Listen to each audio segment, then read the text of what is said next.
Hey, Spencer, welcome back to the show. Hey, Jason. I'm excited to have you on again. For the people, we'll link up to the previous episode about you scaling your agency. But for the people that have not listened to your first episode, tell us who you are and what you do. Yeah, and thanks for having me back. I'm excited to be here. I run a digital marketing agency. The company is Builder Funnel. Origins come from direct mail. So my grandfather had a direct mail company. My dad bought it in the mid 90s. I got involved in 2009, and I had started a social media company kind of as a side hustle out of college. And he said, I just went to this conference and they said direct mail is going off a cliff. So I need to transform my direct mail company into what they were calling integrated direct marketing, something, I don't know. But they basically said, you need to get into digital. And so he said, you want to come figure that out over here? And so we started figuring it out. And few years in, we created the Builder Funnel brand because we realized like having a niche was really going to play to our advantage over the long haul. And then a few years after that, he sold off the direct mail side and we spun out Builder Funnel. And then I eventually bought him out and, kept charging for it. So that's where we are today. Awesome. Well, today I want to talk about converting clients faster and easier, eventually, obviously making more money, because a lot of people struggle with offering the wrong thing at the wrong time. And what was kind of your reason around doing your first foot in the door? Let's talk about that. Sure. And what was it? Yeah. So probably like many folks, I was stuck in the sales seat for a long, long time. And I would basically just build custom proposals for all of our clients coming in or prospects.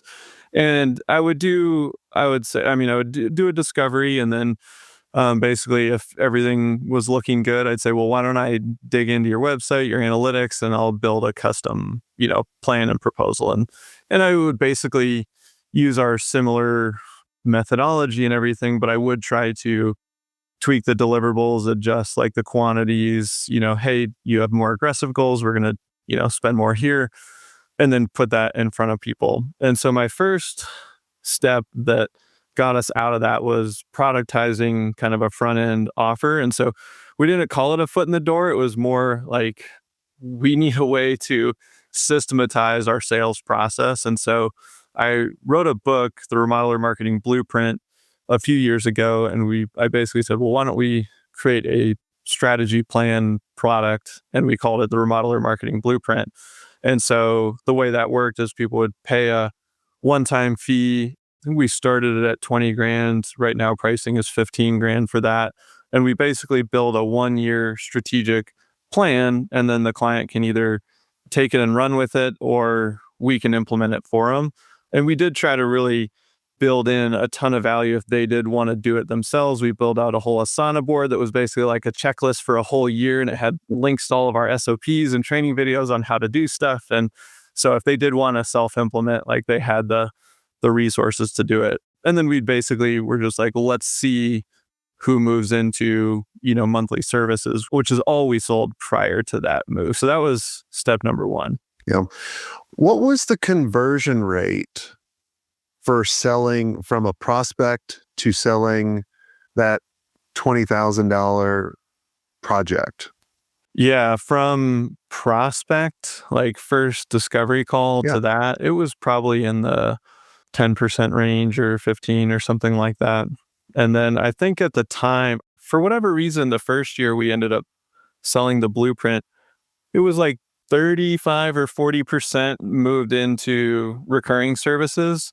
But over about a year or so, it bumped up to like 70%, which is kind of what we thought. Because we're like, most people don't want to do this stuff. They want us to do it anyway. I don't know. It might have just been a fluke of like the first time doing it. But yeah, so it was like 10 or 15% conversion into that, and then 70% conversion into the recurring. And so what changed? Because I remember when you were telling me this after the podcast, you're like, hey, Jason, I've been listening to your foot in the door thing. And then you told me about the foot in the door. I was like, and I asked the conversion rate. I was like, man, that's really not a foot in the door. That's like a really big project. Yeah, it basically was like we landed a client, and that's how we looked at it. Is we were just going from prospect to client. Yeah. And so what switched? What was your foot in the door that you implemented, and like did the conversion rate go up, I presume? Yeah, kudos to you guys because we basically just stole your model. Borrowed. Yeah, borrowed. Yes. Well, we used it as per your suggestion. I'll say you basically were like, "Hey, here's how we do things. Maybe you could do something similar." And so that's what we did. We basically said, "Okay, well, why don't we just?" It basically becomes like paid discovery in a way, and so we have a true discovery call, which we put meetings on the calendar. Those are just booked for 30 minutes. We try to keep them to 15 to 20, but that's really just, hey, is this a good fit? Do we offer services that you need? Are we in the right industry? Are you the right clientele that we know we can help? If so, then we sell our marketing framework call. And the way we've structured that is it's a $497 call.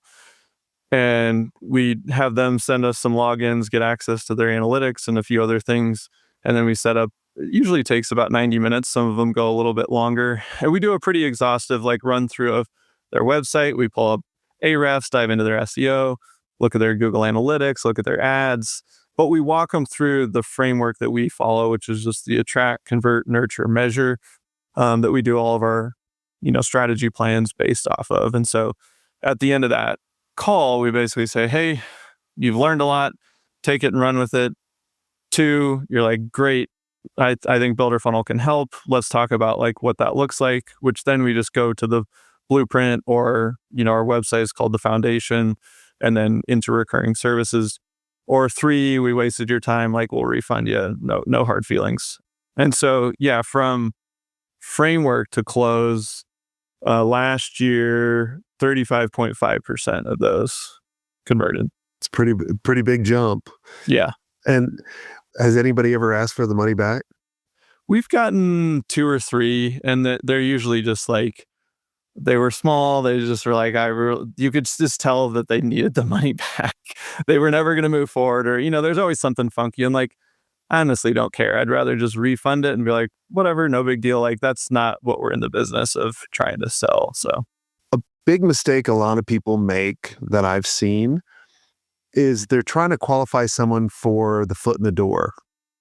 But when I'm chatting with them in like what we call the clarity call, that first free call, we're qualifying them for later on, because anybody can afford the blueprint call, especially the foot in the door call with, for $497 or $697, whatever the price is. And what we started doing when we started doing that, then we're like, oh, we got way more better people, right? We're not wasting our time. In the very beginning, I think you should do it for everyone just to get reps, right? Just like, just pumping that weight, get stronger, mess up on the ones that are never going to convert anyway. Do you have a sense now of this person can afford the foot in the door, but they're never going to go with this later on? Definitely. Yeah. And I think we took a similar approach. I mean, I just told the sales team, I was like, just book as many frameworks as you can. Like, we just want to get our reps in, like you said, because you want to practice that framework process of taking people through, truly adding some value to them, like educating them, showing them where the opportunities are, and then, moving into the pitch from there and converting to the next step. But yeah, at this point, I mean, if you're on that initial discovery call and you're like, this is going nowhere, like, we're not trying to, waste 2 hours of their time and our time if it's not going anywhere. Yeah. Any kind of gotchas or things that you've learned through the process that you would do differently now? That's a good question. I don't know. When I look back on my journey, because it took me a long time to get out of day-to-day sales, and I think the first step really was like having a productized offering, because it was really tough. Like, it's tough to train someone to build custom proposals for everyone.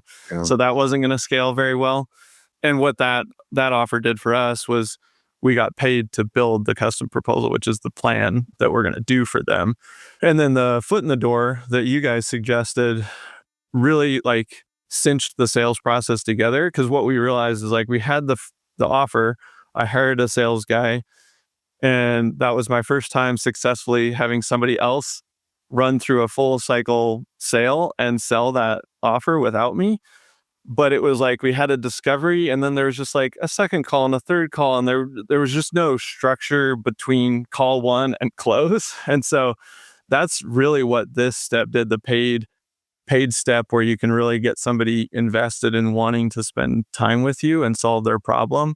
So I would say just having those clear steps in the sales process would be the you asked for a gotcha, but like as long as you have those, I feel like everything else is just little tweaks here and there. You're trying to improve, you're watching call recordings, giving feedback, but that was what really tied the rest of it together.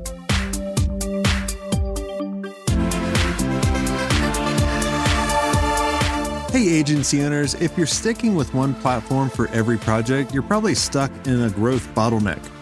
More clients means more hires, which adds noise and cuts into profits.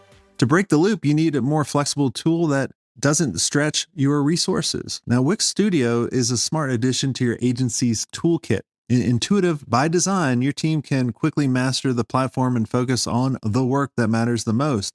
Now, with robust native business solutions like booking, e-com, and events, you can take on any project at any scale without adding cost to third-party plugins. Plus, Wix Studio is a low-maintenance platform, meaning you can redirect client budget toward real growth initiatives. Think more value for your clients, steady income stream, and stronger relationships. Scale your agency at wixstudio.com.